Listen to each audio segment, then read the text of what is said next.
Hello दोस्तों, नमस्कार। बहुत बहुत स्वागत है आपका अपने एजुकेशनल चैनल में जिसका नाम है न्यू स्टडी प्लैनेट। तो कैसे हैं आप लोग? उम्मीद करते हैं आप भी अच्छे होंगे और आपकी तैयारियां भी अच्छे से चल रही होंगी। बात करें अगर आज के टॉपिक की, तो आज का टॉपिक है शिक्षा मनोविज्ञान। यूपी टेट की तैयारी करने वाले छात्रों के लिए ये वीडियो बहुत ही खास होने वाला है, तो पूरा वीडियो ध्यान से देखिएगा।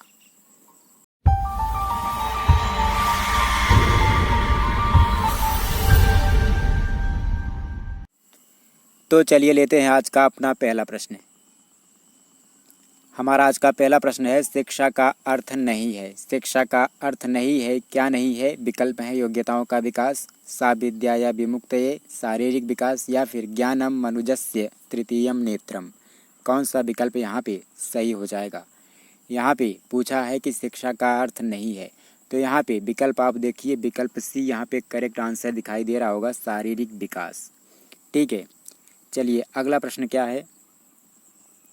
अगला प्रश्न है, मनोविज्ञान का वास्तविक अर्थ क्या है? मनोविज्ञान का वास्तविक अर्थ क्या है? विकल्प है आत्मा का विज्ञान, मस्तिष्क का विज्ञान, चेतना का विज्ञान, या फिर व्यवहार का विज्ञान। क्या हो जाएगा? आधुनिक समय में मनोविज्ञान को क्या माना जाता है? तो वो है विकल्प डी, व्यवहार का विज्ञान माना जाता है। ठीक है, तो यहाँ पे विकल्प डी सही हो जाएगा। मनोविज्ञान का वास्तविक अर्थ व्यवहार का विज्ञान होता है। अगला प्रश्न है, मनोविज्ञान निम्नलिखित में से क्या है? मनोविज्ञान निम्नलिखित में से क्या है? विधायक विज्ञान है, सामाजिक विज्ञान है, शुद्ध विज्ञान है, या फिर प्राकृतिक विज्ञान है? तो आपको बता दें कि मनोविज्ञान जो है वो विधायक विज्ञान है। यहाँ पे विकल्प ए हमारा करेक्ट आंसर हो जाएगा।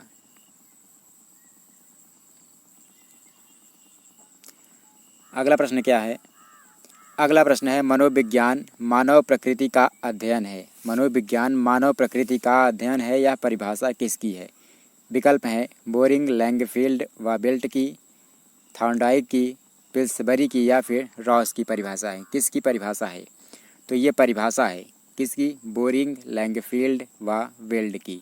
तो विकल्प ए हमारा यहाँ पे 100% करेक्ट आंसर हो जाएगा। ठीक है, चलिए अगला प्रश्न क्या है? मनोविज्ञान को चेतना के विज्ञान के रूप में कौन स्वीकार करता है? वुडवर्थ, वाटसन, विलियम जेम्स, या फिर अरस्तू। कौन स्वीकार करता है किसके रूप में? चेतना के विज्ञान के रूप में। तो चेतना का विज्ञान मनोविज्ञान को किसने कहा है? विलियम जेम्स ने कहा है। विकल्प सी हमारा यहाँ पे करेक्ट आंसर हो जाएगा। अगला प्रश्न है, शिक्षा मनोविज्ञान का मुख्य संबंध निम्नलिखित में से किससे है? सीखने से, सिखाने से, समझने से, या फिर समझाने से। बहुत आसान क्वेश्चन है, लगभग सब बता देंगे। इसका सही उत्तर हो जाएगा विकल्प ए, सीखने से। शिक्षा मनोविज्ञान का मुख्य संबंध सीखने से है। अगला प्रश्न है, अधिकांश मनोवैज्ञानिक शिक्षा मनोविज्ञान की प्रकृति को क्या मानते हैं? सामाजिक, ऐतिहासिक, वैज्ञानिक, या फिर राजनैतिक। ये भी आसान क्वेश्चन है, सबको पता होगा कि अधिकांश मनोवैज्ञानिक शिक्षा मनोविज्ञान की प्रकृति को वैज्ञानिक मानते हैं, साइंटिफिक मानते हैं। विकल्प सी यहाँ पे करेक्ट आंसर हो जाएगा। शिक्षा मनोविज्ञान का केंद्र निम्नलिखित में से कौन है? शिक्षा मनोविज्ञान का केंद्र निम्नलिखित में से कौन है? शिक्षक, बालक, पाठ्यक्रम, या फिर स्कूल। तो सही उत्तर हो जाएगा बालक, यानी विकल्प बी यहाँ पे करेक्ट आंसर हो जाएगा। शिक्षा मनोविज्ञान का केंद्र क्या होता है? सेंटर क्या होता है? बालक यानी छात्र होता है। अगला प्रश्न है, शिक्षा मनोविज्ञान व्यक्ति के किन उद्देश्यों की पूर्ति करता है? सामान्य, असामान्य, उपरोक्त दोनों, या फिर इनमें से कोई नहीं। किन उद्देश्यों की पूर्ति करता है शिक्षा मनोविज्ञान? तो विकल्प ए यहाँ सही हो जाएगा। सामान्य उद्देश्यों की पूर्ति करता है कौन? शिक्षा मनोविज्ञान। ठीक है,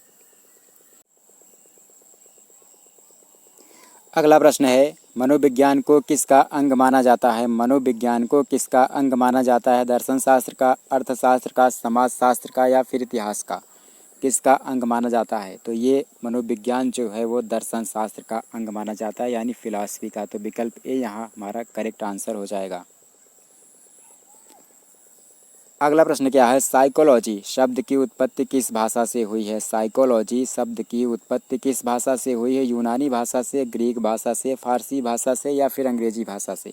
तो साइकोलॉजी शब्द की उत्पत्ति यूनानी भाषा से हुई है, याद रखिएगा। विकल्प ए यहाँ हमारा करेक्ट आंसर माना जाएगा।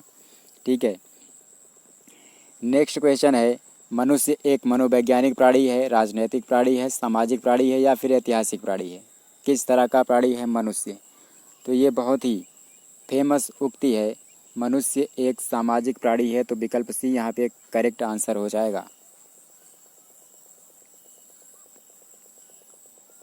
अगला प्रश्न है, अपनी आत्मा में देखना ही अंतर्दर्शन है। अपनी आत्मा में देखना ही अंतर्दर्शन है, यह कथन किसका है?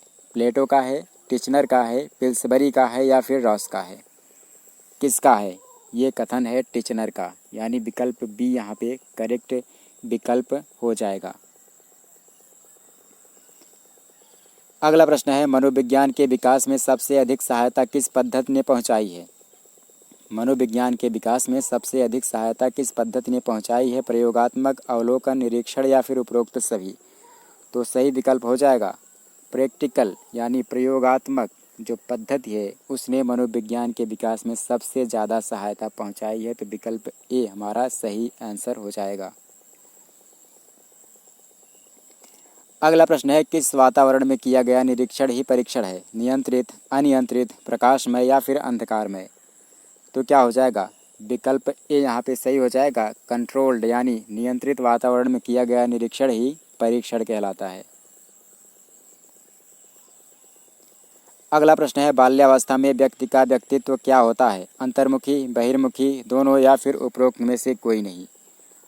बाल्यावस्था में व्यक्ति का व्यक्तित्व कैसा होता है? तो यहाँ पे विकल्प बी सही हो जाएगा, बाल्यावस्था में व्यक्ति का व्यक्तित्व बहिर्मुखी होता है।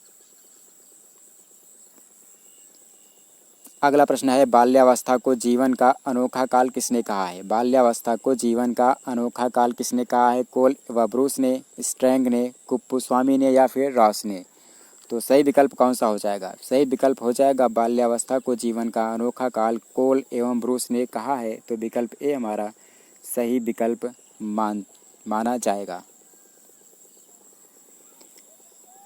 अगला प्रश्न है, शैशवावस्था को सीखने का आदर्श काल किसने माना है? शैशवावस्था को सीखने का आदर्श काल किसने माना है? वैलेंटाइन ने, वुडवर्थ ने, ड्राइजन ने या फिर उपरोक्त सभी ने? किसने माना है? तो वैलेंटाइन ने शैशवावस्था को सीखने का आदर्श काल माना है, तो विकल्प ए यहाँ पे हमारा करेक्ट आंसर है। अगला प्रश्न है, कोल ने विकास की कितनी अवस्थाओं की चर्चा की है? कोल ने विकास की कितनी अवस्थाओं की चर्चा की है? 12, 10, 6 या फिर 33? तो सही उत्तर हो जाएगा 12, यानी विकल्प ए हमारा सही उत्तर हो जाएगा। अगला प्रश्न है, समाज का निर्माता कौन होता है? समाज का निर्माता कौन होता है? छात्र, शिक्षक, अभिभावक या फिर मंत्री? कौन होता है? तो सही उत्तर हो जाएगा समाज का जो निर्माता होता है वो शिक्षक होता है, विकल्प बी यहाँ पे करेक्ट विकल्प हो जाएगा। अगला प्रश्न है, विकास की प्रक्रिया कब तक चलती है? विकास की प्रक्रिया कब तक चलती है? बाल्यावस्था तक, शैशवावस्था तक, प्रौढ़ावस्था तक या फिर जन्म से मृत्यु तक? विकास की जो प्रक्रिया है वो जन्म से मृत्यु तक चलती रहती है, तो विकल्प डी हमारा यहाँ पे करेक्ट आंसर हो जाएगा। अगला प्रश्न है, विकास में सम्मिलित किया जा सकता है? विकास में सम्मिलित किया जा सकता है किसको? वृद्धि को, अधिगम को, प्रेरणा को या फिर उपरोक्त सभी को? तो सही उत्तर हो जाएगा विकल्प डी, उपरोक्त सभी को हम किस में शामिल कर सकते हैं? विकास में वृद्धि को, अधिगम को और प्रेरणा को। ठीक है। शिक्षा मनोविज्ञान का महत्वपूर्ण अंग है। शिक्षा मनोविज्ञान का महत्वपूर्ण अंग है। पशु विकास, मानव विकास, उपरोक्त दोनों या फिर इनमें से कोई नहीं? तो सही उत्तर हो जाएगा विकल्प बी, मानव विकास यहाँ पे करेक्ट आंसर हो जाएगा। शिक्षा मनोविज्ञान का महत्वपूर्ण अंग कौन है? मानव विकास। अगला प्रश्न है, मापन और मूल्यांकन किसके लिए आवश्यक है? छात्र के लिए, शिक्षक के लिए, दोनों के लिए या फिर किसी के लिए नहीं? तो मापन और मूल्यांकन जो होता है दोनों के लिए आवश्यक होता है, छात्र के लिए भी और शिक्षक के लिए। तो हमारा विकल्प सी यहाँ पे करेक्ट आंसर हो जाएगा, दोनों के लिए। अगला प्रश्न है, शिक्षण की प्रमुख समस्या है। अनुशासनहीनता, बाल अपराध, छात्रों का पिछड़ापन या फिर उपरोक्त सभी? ये भी आसान क्वेश्चन है, सब कर लेंगे। इसका उत्तर हो जाएगा उपरोक्त सभी। अगला प्रश्न है, छोटे बच्चों के व्यवहार को समझने के लिए कौन सी विधि उपयोगी होगी? विकल्प विकल्प हैं प्रयोगात्मक विधि, निरीक्षण विधि, अवलोकन विधि या फिर प्रश्नावली विधि। तो यहाँ पे छोटे बच्चे जो होते हैं उनके व्यवहार को समझने के लिए हमें देखकर समझना होता है, तो यहाँ पे विकल्प सी अवलोकन विधि सही हो जाएगा। अगला प्रश्न है बालिकाओं का विकास बालकों की अपेक्षा होता है धीमा, तेज, समान या फिर उपरोक्त सभी। तो यहाँ पे आपको बता दें कि बालिकाओं का जो विकास होता है बालकों की अपेक्षा तेज होता है। ठीक है, तो विकल्प बी यहाँ पे सही हो जाएगा। अगला प्रश्न है शिक्षण कार्य में मनोविज्ञान की सहायता से क्या दूर किया जा सकता है, समायोजन को, कुसमायोजन को, अनुशासन को या फिर प्रतिमानों को। तो सही विकल्प कौन सा हो जाएगा, यहाँ पे सही विकल्प हो जाएगा विकल्प बी। शिक्षण कार्य में मनोविज्ञान की सहायता से कुसमायोजन को हम दूर कर सकते हैं। अगला प्रश्न है शिक्षा मनोविज्ञान किसका चुनाव करने में सहायक होता है, शिक्षण विधियाँ, पाठ्यक्रम, प्रयोगात्मक विधियाँ या फिर उपरोक्त सभी। क्या हो जाएगा, शिक्षा मनोविज्ञान किसका चुनाव करने में सहायक होता है, तो शिक्षण विधियों का चुनाव करने में सहायक होता है। विकल्प ए यहाँ हमारा सही उत्तर हो जाएगा।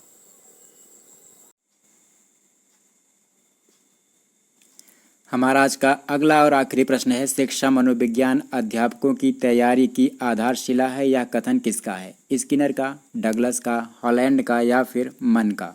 कौन सा विकल्प सही हो जाएगा, तो सही विकल्प हो जाएगा स्किनर का। ठीक है, शिक्षा मनोविज्ञान अध्यापकों की तैयारी की आधारशिला है, ये कथन है स्किनर का।